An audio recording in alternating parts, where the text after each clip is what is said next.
আমি একটা long video করলাম, লং ভিডিওটা আপনারা সবাই দেখেন। আমি একটা বাজি করছি, বাজিটা এইভাবে বাজি করলে অনেক স্বাদ লাগে।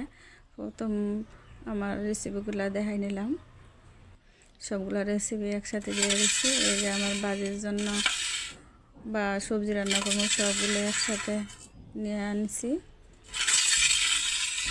এখন এটি কাটাকাটি করে নেব, যে কাটছি ধুয়ে পরিষ্কার করে আলাদা করে নেব।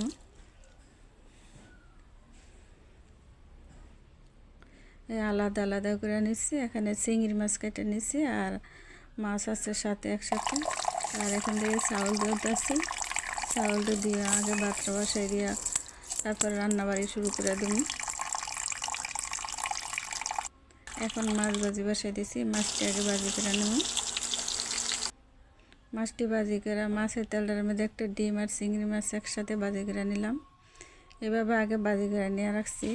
সবজির সাথে দেওয়া যায়, তো আমি সবজির সাথে দিলেও গন্ধ আসে, ডিমটার গন্ধটা আমি বেশি পছন্দ করি না। এখানে রসুন, পেঁয়াজ, কাঁচামরিচ তার মধ্যে ভাজি নিতেছি। আর বাজে গেছে, এখন হালকা ভাজি। এখন সবজিটা দিয়ে দেবো, আলু গাজরটা আগে দিয়ে দেবো। আলু গাজরটা সিদ্ধ হলে, কিছু সিদ্ধ হলে তারপরে বাকি সবজিটা দেবো। কারণ ওই সবজিটা একটু শক্ত থাকলে কোনো সমস্যা নেই, আলু গাজর শক্ত থাকলে ভালো লাগে না। আগে সাদা কপিটা দিয়ে নিছি।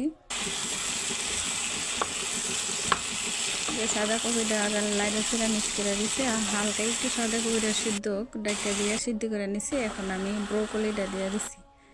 ব্রোকলিটা কাঁচা খাওয়া যায়, হালকা একটু বাদ দিলেও খাওয়া যায়, সমস্যা হয় না, কিন্তু সাদা কপিটা কাঁচা খাইতে পারি না।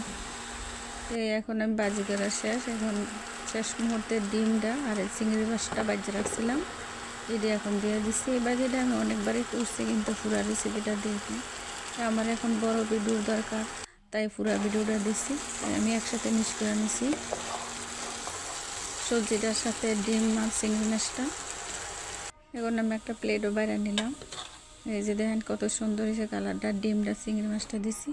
এভাবে ভাজি করে রুটিটা খাইতেও স্বাদ, বাদ দিয়ে খাইতে অনেক স্বাদ, বা খালিও খাইতে ভালো লাগে। এখন আমি আরও মশলা কষাই নিচ্ছি। মশলাটা কষাই নিচ্ছি, পেঁয়াজ রসুন মরিচ টরিচ যা লাগে তা দিয়ে কষাই নিচ্ছি। এখন বেগুন দিয়ে দিচ্ছি, বেগুন দিয়ে ভালো করে কষাই নিই। বেগুনটা ডাইকা দিন, এখন ডাইকা কষাই নিই। এই যে ডাইকা কষাই নিয়ে নিচ্ছি, পানি দিয়ে দিয়েছিলাম আগে একটু গরম পানি, তাই এখন মাছটি দিয়ে নিচ্ছি। মাছটি দিয়ে ভালো করে রান্না করে নিই। এই যে মাছটি দিয়ে রান্না হয়ে গেছে ধনিয়া পাতা দিয়ে। আর এই যে আজকাল যা মেনুগুলো সবগুলো এখন ভিডিওর মধ্যে তুলে ধরলাম।